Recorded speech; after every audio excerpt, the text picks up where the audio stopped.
Hello दोस्तों, आप सभी का स्वागत है आपके अपने यूट्यूब चैनल सुपर 30 जी के में। दोस्तों, आज मैं आपके लिए लेकर आया हूं बायोलॉजी के विटामिन्स के 30 ऐसे क्वेश्चन जो कई बार एग्जाम में पूछे जा चुके हैं। ये क्वेश्चन आपकी एमपीपीएससी, रेलवे, एसएससी सीजीएल और एमपीएसआई और भी एग्ज़ाम है जिनमें आपकी ये काफ़ी ज़्यादा हेल्प करेंगे।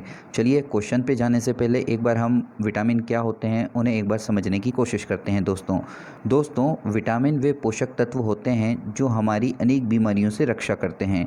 विटामिन रासायनिक कार्बनिक यौगिक होते हैं दोस्तों, जिनका निर्माण हमारे शरीर में खुद नहीं होता है, बल्कि भोजन के दौरान इन्हें हमें लेना पड़ता है। दोस्तों, विटामिन हमारे शरीर के स्वास्थ्य के लिए बहुत आवश्यक होते हैं। दोस्तों, अब देखते हैं विटामिन के प्रकार कि विटामिन कितने प्रकार के होते हैं। दोस्तों, विटामिन जो है दो प्रकार के होते हैं। पहले नंबर पे हैं वसा में घुलनशील विटामिन और दूसरे होते हैं जल में घुलनशील विटामिन। वसा में घुलनशील विटामिन वे होते हैं जो हमारे शरीर की वसा कोशिकाओं में जमा होते हैं, जो कि हमारे शरीर में कई महीनों तक रहते हैं। वसा में घुलनशील विटामिन जो हैं वो हैं vitamin A, vitamin D, vitamin E और विटामिन के। ठीक है, अब दूसरे नंबर पे है दोस्तों जल में घुलनशील विटामिन। ये वे होते हैं जो हमारे शरीर में जमा नहीं हो पाते हैं, जिनको हमें अपने दैनिक जीवन में रोज़ लेना होता है, क्योंकि ये हमारे शरीर में हमारी भोजन की ज़रूरतों को पूरा करने के बाद हमारे शरीर में जो अपशिष्ट पदार्थ बचते हैं उनके साथ ये मूत्र द्वारा बाहर निकल जाते हैं। जल में घुलनशील विटामिन जो हैं वो हैं vitamin B, vitamin C, vitamin K. दोस्तों, अब देखते हैं विटामिन से जुड़े हुए कुछ इंपॉर्टेंट तथ्य जो एग्ज़ाम में कई बार पूछे जाते हैं। दोस्तों, पहले नंबर पे विटामिन की खोज किसने की थी? दोस्तों, विटामिन की जो खोज है वो की थी स्टीफन हॉकिंस और एजिकमैन ने। ठीक है, विटामिन का नाम किसने दिया था? विटामिन का जो नाम है दोस्तों फंक ने दिया था। सर्वप्रथम ज्ञात विटामिन कौन सा है? सर्वप्रथम ज्ञात विटामिन जो है विटामिन सी है दोस्तों। ठीक है, विटामिन का अध्ययन क्या कहलाता है? विटामिन का अध्ययन है विटामिनोलॉजी कहलाता है। विटामिन क्या है? विटामिन जो है लघु पोषक तत्व हैं, जैविक नियंत्रक हैं और उपापचय नियंत्रक हैं दोस्तों। ठीक है ना। विटामिन जो है स्वास्थ्य नियंत्रक है लेकिन शरीर का निर्माण नहीं करता। ये वेरी इंपॉर्टेंट लाइन है, आपको याद रखना है दोस्तों। सर्वप्रथम आश्रित मतलब डिस्टिल्ड अथवा निष्कर्षित मतलब एक्सट्रैक्टेड विटामिन कौन सा है? विटामिन बी है दोस्तों। जीवों में अभी तक 20 प्रकार के विटामिन का पता चल पाया है दोस्तों। ठीक है ना। चलिए अब आगे बढ़ते हैं दोस्तों। ये हैं विटामिन के नाम हैं और उनकी कमी से होने वाले रोग हैं दोस्तों। ठीक है ना। जैसे कि विटामिन ए है, इसका नाम है रेटिनॉल, इसकी कमी से जो है रतौंधी रोग हो जाता है। विटामिन बी वन थाइमीन कहते हैं, इससे बेरी रोग हो जाता है। विटामिन बी टू, इसका नाम है राइबोफ्लोविन, इससे जो है किलोसिस और ग्लाइकोटिस रोग हो जाता है दोस्तों। विटामिन बी थ्री पेंटेथेनिक अम्ल, बालों का सफ़ेद होना, बच्चों में वृद्धि कम होना। विटामिन बी फाइव, इसका नाम है नियासिन, इसकी कमी से पेलाग्राम 4D सिंड्रोम रोग हो जाता है। विटामिन बी सिक्स, इसका नाम है पायरिडक्सिन, इसकी कमी से एनीमिया, ब्लड की कमी हो जाती है और किडनी में स्टोन हो जाता है।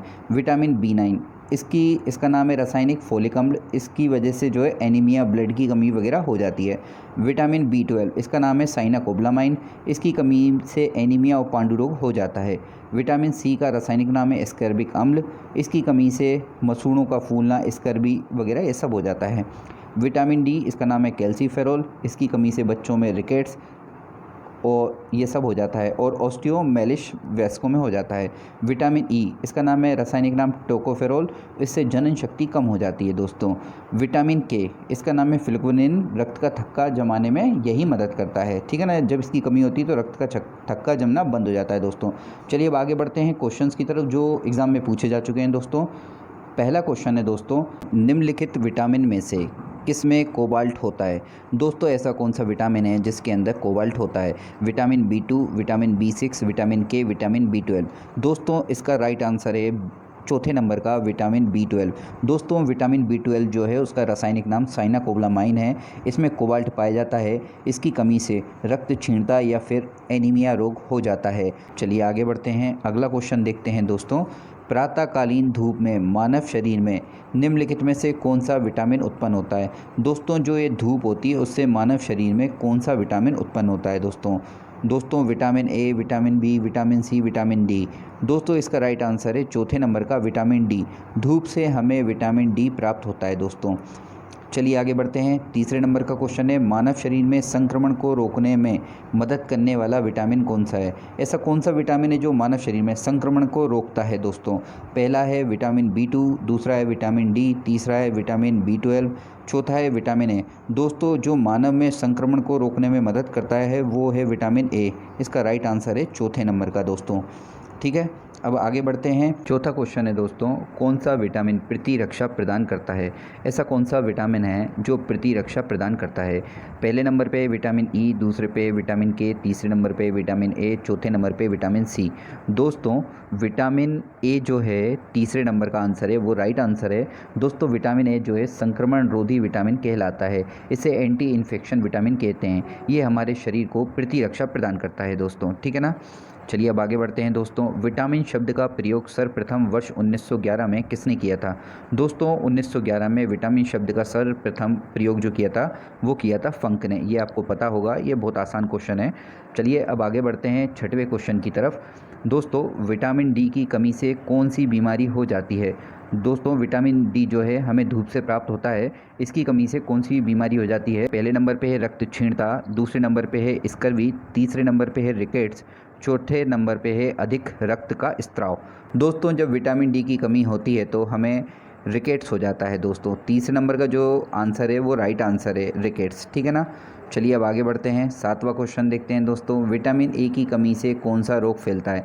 दोस्तों जब विटामिन ए की कमी होती है तो कौन सा रोग फैलता है? नंबर 1 पे है पेलाग्राम, दूसरे पे है रिकेट्स, तीसरे नंबर पे है रतौंधी, चौथे नंबर पे है बेरी। दोस्तों जब विटामिन ए की कमी होती है तो रतौंधी रोग फैल जाता है। ठीक है ना। और दोस्तों इसकी वजह से क्या होता है, दिन में तो साफ दिखाई देता है मगर रात के टाइम साफ दिखाई नहीं देता है दोस्तों। ठीक है ना। चलिए अब आगे बढ़ते हैं। आठवां क्वेश्चन देखते हैं दोस्तों।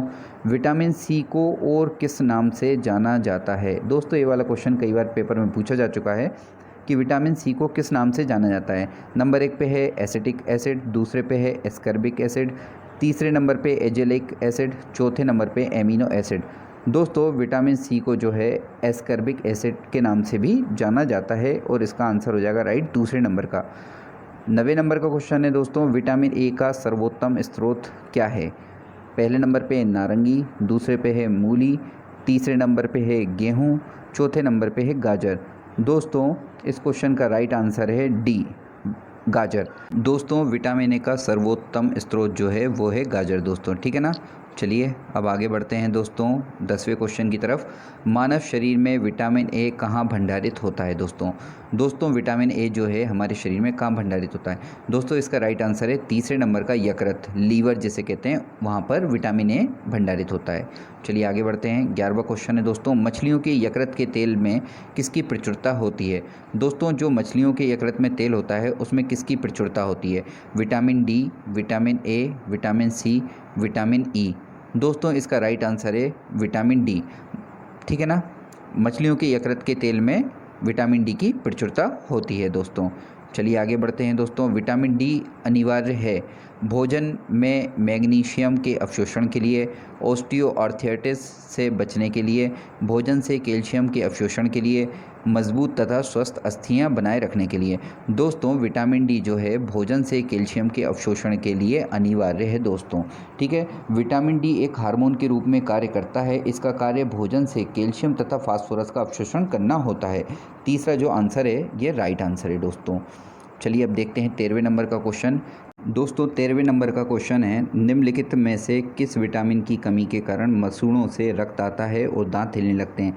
ऐसा कौन सा विटामिन है जिसकी कमी से रक्त आता है और दांत हिलने लगते हैं? पहला है विटामिन ए, दूसरे नंबर पे विटामिन बी, तीसरे नंबर पे विटामिन सी और चौथे नंबर पे विटामिन डी।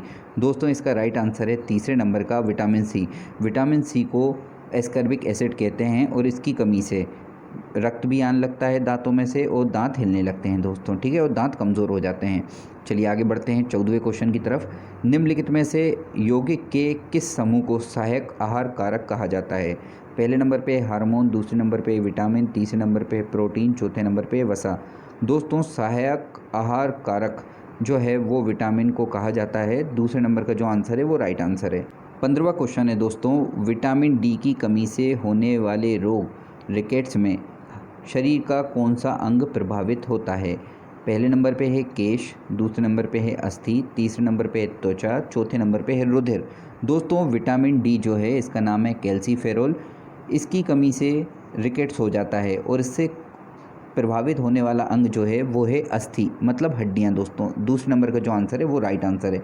दोस्तों धूप से हमें जो है विटामिन डी प्राप्त होता है, ठीक है ना, और ये वसा में विलय होता है। दोस्तों इससे क्या होता है, कैल्शियम के अवशोषण में ये सहायक होता है, जिससे जो है हड्डियाँ मजबूत होती हैं, ठीक है ना। ओके, चलिए आगे बढ़ते हैं। 16वें नंबर का क्वेश्चन है, विटामिन सी की कमी से क्या होता है। पहले नंबर पे है बेरी, दूसरे नंबर पे है अंधापन, तीसरे नंबर पे है अरक्तता, चौथे नंबर पे स्कर्वी। दोस्तों विटामिन सी का जो नाम है वो है एस्कर्बिक एसिड। इसकी कमी से जो है दोस्तों स्कर्वी हो जाता है। चौथे नंबर का जो आंसर है वो सही आंसर है। चलिए आगे बढ़ते हैं। दोस्तों 17वें नंबर का क्वेश्चन है, कौन सा विटामिन हमारे शरीर में सबसे अधिक तीव्रता से बनता है। दोस्तों इसका राइट आंसर है विटामिन डी। ये हमें धूप से प्राप्त होता है और ये हमारे शरीर में बहुत स्पीड से बनता है, ठीक है ना। चलिए अब आगे बढ़ते हैं 18वें क्वेश्चन की तरफ। रक्त का थक्का बनाने में इनमें से कौन सा अवयव मदद करता है। पहले नंबर पे विटामिन ए, दूसरे नंबर पे विटामिन डी, तीसरे नंबर पे विटामिन के, चौथे नंबर पे फोलिक अम्ल। दोस्तों रक्त का थक्का जमाने के लिए जो विटामिन की हमें आवश्यकता होती है वो होता है विटामिन के, ठीक है ना, और इसकी कमी से जो है हीमोफीलिया रोग हो जाता है हमें। इसका रासायनिक नाम जो है वो है फ्लेवोनोनिन। तो तीसरे नंबर का जो आंसर है वो राइट आंसर हो जाएगा। दोस्तों 19वां क्वेश्चन है, निम्नलिखित में से कौन सा विटामिन जल में घुलनशील होता है। दोस्तों पहला आंसर है विटामिन बी और डी, दूसरा है विटामिन ए और सी, तीसरा है विटामिन सी और के, चौथा है विटामिन बी और सी। दोस्तों जल में घुलनशील जो विटामिन है वो है बी और सी। इसका राइट आंसर चौथा हो जाएगा। दोस्तों 20वां क्वेश्चन है दोस्तों, विटामिन B12 में कोबाल्ट की मौजूदगी को सर्वप्रथम किसके द्वारा सिद्ध किया गया था। हाइड्रोलिसिस परीक्षण द्वारा, सोडियम नाइट्रोक्लोराइड परीक्षण द्वारा, स्टेटोस्कोपी द्वारा, बोरेक्स बीट परीक्षण द्वारा। दोस्तों इसका राइट आंसर है दूसरे नंबर का सोडियम नाइट्रोक्लोराइड परीक्षण द्वारा विटामिन B12 में कोबाल्ट की मौजूदगी का सर्वप्रथम पता पड़ा था दोस्तों, ठीक है ना। चलिए अब आगे बढ़ते हैं। 21वां क्वेश्चन है दोस्तों, बेरी रोग किस विटामिन की कमी से होता है। दोस्तों बेरी जो रोग है वो है विटामिन B1 की कमी से होता है। इसका नाम थायमीन है, ठीक है। आगे बढ़ते हैं। विटामिन ई का रासायनिक नाम क्या है। Riboflavin, pyridoxine, retinol, tocopherol. दोस्तों विटामिन ई का जो रासायनिक नाम है वो है टोकोफेरॉल, ठीक है ना, ये आपको याद रखना है। 23वां क्वेश्चन है दोस्तों, निम्नलिखित में से किसे रक्षात्मक पदार्थ कहा जाता है। नंबर 1 पे है प्रोटीन, दूसरे पे कार्बोहाइड्रेट, तीसरे पे विटामिन, चौथे पे वसा। दोस्तों विटामिन जो है उसे रक्षात्मक पदार्थ कहा जाता है। ये शरीर के अंदर निर्माण नहीं करता किसी भी चीज़ का, मगर शरीर की रक्षा ज़रूर करता है दोस्तों, ठीक है ना। चलिए आगे बढ़ते हैं। 24वां क्वेश्चन है दोस्तों, गोल्डन चावल एक प्रचुरतम स्रोत है। पहला है विटामिन ए, दूसरा है विटामिन सी, तीसरा है विटामिन डी, चौथा है विटामिन B12। दोस्तों इसका राइट आंसर है विटामिन ए। विटामिन ए जो है गोल्डन चावल का एक प्रचुरतम स्रोत है दोस्तों, ठीक है। आगे बढ़ते हैं। 25वां क्वेश्चन है, विटामिन ई का महत्वपूर्ण स्रोत निम्नलिखित में से कौन सा है। नारियल का तेल, गेहूं के अंकुर का तेल, राई का तेल, ताड़ का तेल। दोस्तों इसका राइट आंसर है गेहूं के अंकुर का तेल विटामिन ई का महत्वपूर्ण स्रोत है, ठीक है। आगे बढ़ते हैं। विटामिन B6 की कमी से पुरुषों को हो जाता है। नंबर 1 है अरक्तता, एनीमिया जिसे कहते हैं, दूसरे नंबर पे रिकेट्स, तीसरे नंबर पे स्कर्वी, चौथे नंबर पे बेरी। दोस्तों B6 का जो नाम है, रासायनिक नाम, वो है पायरिडक्सिन। इसकी कमी से जो है अरक्तता या एनीमिया हो जाता है, ठीक है। 27वां क्वेश्चन है दोस्तों, छिली हुई सब्जियों को धोने से कौन सा विटामिन निकल जाता है। पहला है विटामिन सी, दूसरा है विटामिन ए, तीसरा है विटामिन ई, चौथा है विटामिन डी। दोस्तों विटामिन ए, डी, ई और के ये जो है वसा में घुलनशील होते हैं। विटामिन बी और सी जो है ये जल में घुलनशील होते हैं। छिली हुई सब्जियों को धोने से विटामिन बी और सी निकल जाते हैं, क्योंकि ये दोनों जल में घुलनशील होते हैं, ठीक है ना। तो इसका राइट आंसर जो हो जाएगा वो हो जाएगा पहले नंबर का विटामिन सी, ठीक है। आगे बढ़ते हैं। 28वां क्वेश्चन है, विटामिन ए का रासायनिक नाम क्या है। Thiamine, retinol, biotin, tocopherol. दोस्तों विटामिन ए का रासायनिक नाम है रेटिनॉल, ठीक है। आगे बढ़ते हैं।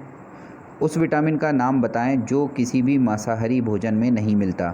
Vitamin B12, vitamin C, vitamin के और विटामिन डी। दोस्तों इसका राइट आंसर है विटामिन सी। ये जल में घुलनशील विटामिन है और ये जो है किसी भी मांसाहारी भोजन में नहीं मिलता है, ये खट्टी चीज़ों में पाया जाता है दोस्तों, ठीक है ना।